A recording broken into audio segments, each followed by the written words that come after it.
በስመ አብ ወወልድ ወመንፈስ ቅዱስ አሐዱ አምላክ አሜን። አብርሃ ወአጽብሃ። ቅዱሳን ነገሥታት አብርሃ ወአጽብሃ አባታቸው ታዜር እናታቸው ሶፊያ በቅድስና የሚኖሩ እግዚአብሔርን በቅድስና የሚያገለግሉ ነገር ግን ልጅ ያላገኙ መካኖች ነበሩ። ስለሆነም ጌታ ሆይ ደስ የሚያሰኝህ በትእዛዝህም የሚኖር ልጅ ስጠን እያሉ እግዚአብሔርን ይለምኑ ነበር።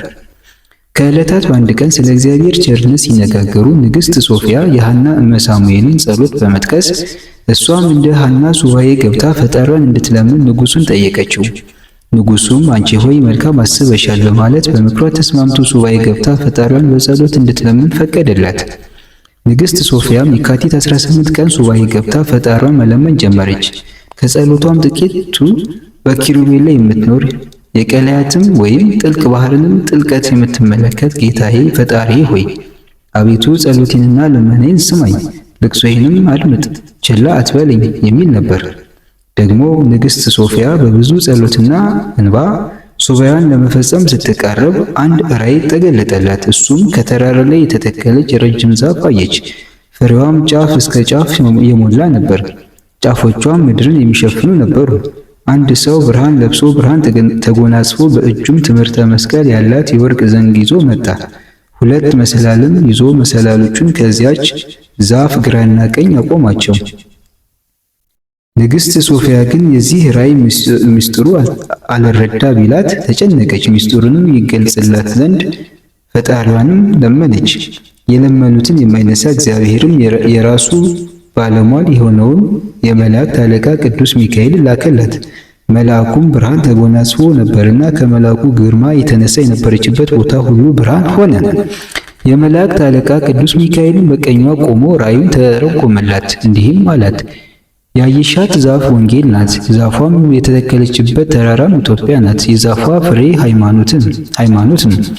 ምድርን ያለበሱ ቅርንጫፎቿም መምህራን ናቸው። ብርሃን ለብሶ መሰላሎቹን በዛፏ ግራና ቀኝ ሲያቆማቸው ያየሽው ሰውም ሰላማ ከሳቴ ብርሃን ተብሎ የሚጠራው ፍሬምናጦስ ነው። በእጁ የያዛት የወርቅ ዘንግ ጥምቀት ናት። እነዚያም ሁለቱ መሰላሎች ልጆችሽ ናቸው።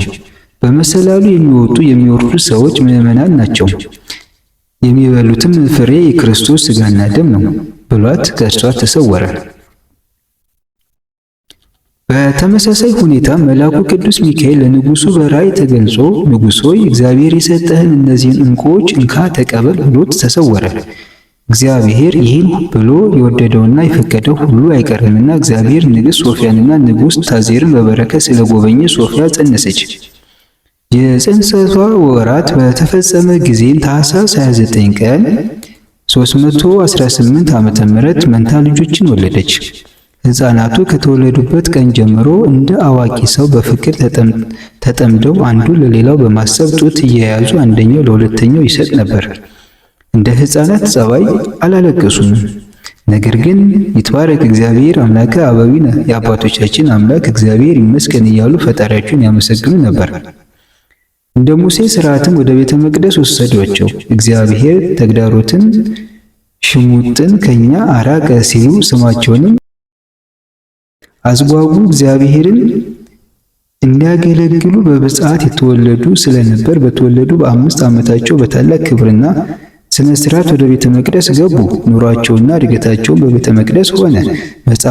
መጽሐፍተ ኦሪትንም እየተማሩ አደጉ። አዝጓጉ በተወለዱ በ12 ዓመታቸው ቤተ መቅደስ በገቡ በ7 ዓመታቸው አባታቸው ንጉሥ ታዜር ወይም ሰይፈ አርዕድ አረፈ። ምንም እንኳን እናታቸው ሶፊያ ለጥቂት ጊዜ መንግስቱን ስትመራ እንደቆየች ቢታወቅም መንግስቱን በዘለቄታው ለሚመራ ማስተላለፍ ግድ ሆነ። በዚህ ጊዜ ግን ሁለቱ አበይት ችግሮች ተከሰቱ። እነሱም አንደኛ ልጆቹ የብፅዓት ልጆች በመሆናቸው ቤተ መቅደስ መግባታቸው፣ ሁለተኛው የንጉሥ ልጅ ይሹም ቢባልም ልጆቹ በአንድ ጊዜ የተወለዱ መንትያዎች በመሆናቸው ለማናቸው መስጠት እንደሚቻል አሳሳቢና አስቸጋሪ ጉዳይ መስሎ ነበር። ነገር ግን ሰው የሚቸግረው እንደራሱ ፈቃድ እየተመራ በራሱ ውሳኔ ብቻ ሲጓዝ እንጂ በእግዚአብሔር ፍቃድ ሲሆን መፍትሄው ከእግዚአብሔር በመሆኑ ችግሩ ከባድ አልሆነም። በዚህ መሰረት ሕዝቡ ሊቀ ካህናቱን ፈቃድ እግዚአብሔር ጠይቅልን አሉት። ሊቀ ካህናቱ ወደ ቤተ መቅደስ ገብቶ የአብርሃም የይስሐቅ የያዕቆብ የአባቶቻችን አምላክ ፈጣሪ እግዚአብሔር ሆይ ሙሴን በደብረ ሲና ሳሙኤልን በቤተ መቅደስ እንደተነጋገርካቸው ጸሎቴንና ልመናዬን ስማኝ፣ ፊትህንም ከኔ አትመልስ፣ ፈቃድህን የሚነግረኝን ደገኛውን መልአክህን ላክልኝ ብሎ ጸለየ። እግዚአብሔር ልመናውን ሰማና መልአኩ ሚካኤልን ላከለት፣ እንዲህም አለው፣ እግዚአብሔር እነዚህን ሁለቱን ልጆች አንግስ፣ ሁለቱም በአንድ መንበር አስቀምጣቸው ብሎሃል አለው። ልጆቹ ግን እኛስ ለእግዚአብሔር የሕፃን ልጆች ሆነን ተሰጥተናልና መንገስ አይገባንም፣ ሌላ ንጉሥ ፈልጉ አሉ። ሕዝቡም እጅግ አዘኑ። ነገር ግን ነገሩ ፈቃደ እግዚአብሔር ስለነበር መልአኩ መጥቶ በዘመናችሁ ብዙ ሥራ ይሠራ ዘንድ አለውና በእጃችሁም አብያተ ክርስቲያናት ይታነጻሉና እሺ በጄ በሉ፣ የሊቀ ካህናቱንም ቃል ስሙ አላቸው። እነሱም የእግዚአብሔር ፍቃድ ይሁን አሉ። ሥርዓተ ንግሥናም በታላቅ ክብርና ሥርዓት ተፈጽሞላቸው ስመ መንግሥታቸው በአንድ መንበር ሁለቱም እንደ አንድ ሰው ሆነው ነገሱ። በሰላምና በሚያስደንቅ ፍቅር ተስማምተው ኢትዮጵያን መምራት ጀመሩ። በክፋት የተነሳባቸውን ጠላት አልተበቀሉም። በዘመናቸው ፍትህ አልተጓደለም፣ ድሃ አልተበደለም። እንደ ነገሥታት ሥርዓት በቤታቸው በር ዘብ አላቆሙም።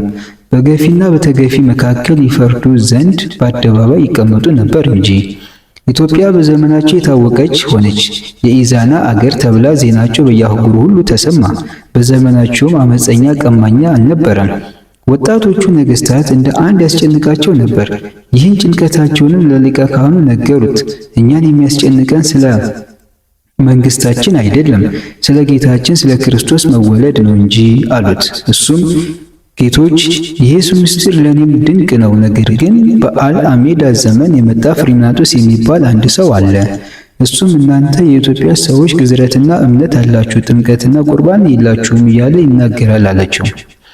እነርሱም ፍሪምናጦስን አስጠርተው ስለ ነገር ትስብእቱ ምስጢር እንዲያስረዳቸው ጠየቁት። እሱም ነቢያት በመንፈስ ቅዱስ ተቃኝተው ተመርተው አካላዊ ቃል እግዚአብሔር ወልድ ይወለዳል ካሉበት ጀምሮ የልደቱን፣ የትምህርቱን፣ የጥምቀቱን፣ የስቅለቱን፣ የሞቱን፣ የትንሣኤውንና የእርገቱን ነገር ምስጢር አስተማራቸው።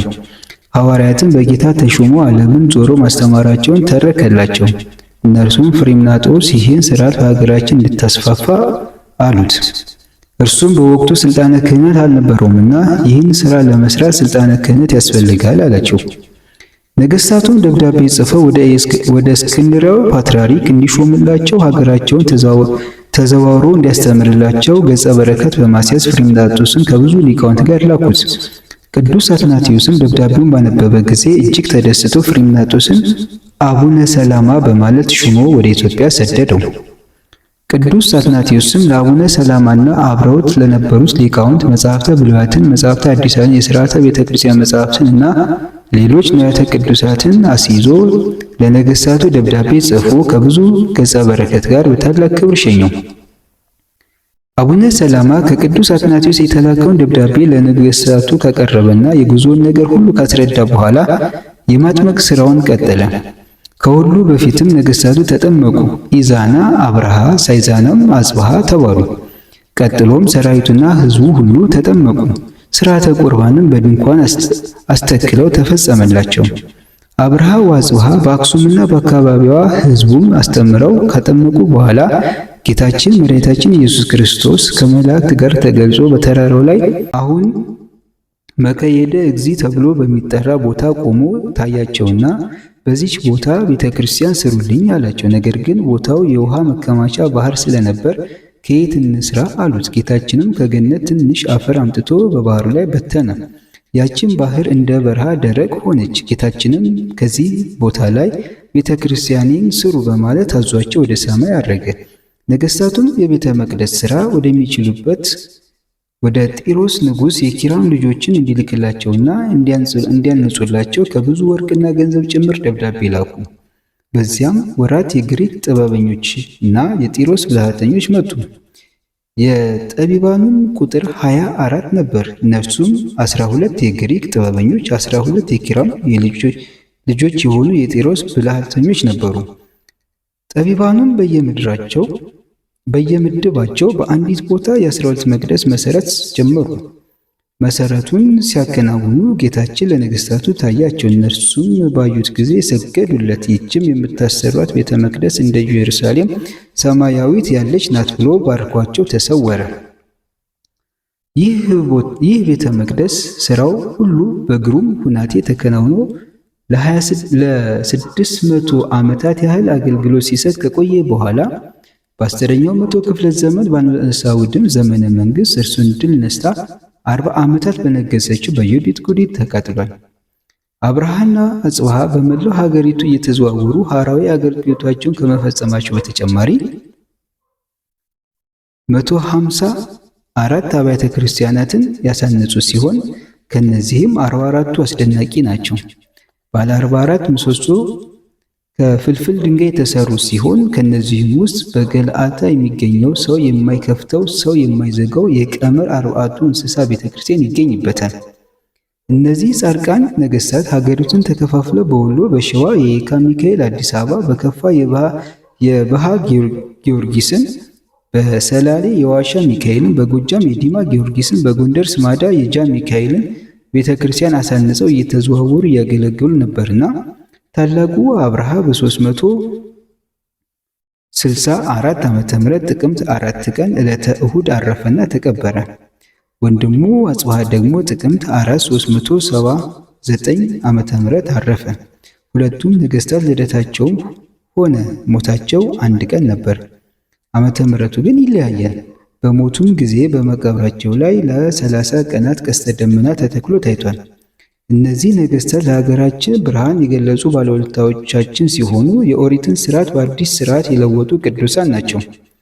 ጌታችንም ለእነዚህ ቅዱሳን ነገሥታት ቃል ኪዳን ገብቶላቸዋል። ዝክራቸውን የዘከረ ስማቸውን የጠራ እምርላችኋለሁ፣ በስማችሁ ቀዝቃዛ ውሃ ያጠጣ እኔ የሕይወት ውሃ እሰጠዋለሁ፣ ለተራበ እንጀራ ያበላ እኔ የሕይወት እንጀራ አበለዋለሁ፣ በስማችሁ ቤተ ክርስቲያን ያሳነጸ በመንግሥተ ሰማያት ቤት እሰጠዋለሁ፣ በስማችሁ ማህሌት የቆመ የመላእክትን ማህሌት አሰማዋለሁ በማለት ቃል ኪዳን ሰጥቷቸዋል። ወስብሐት ለእግዚአብሔር። እግዚአብሔር አምላክ ከቅዱሳኑ ረድኤት በረከት ጣዕመ ፍቅራቸውን ያሳድርብን።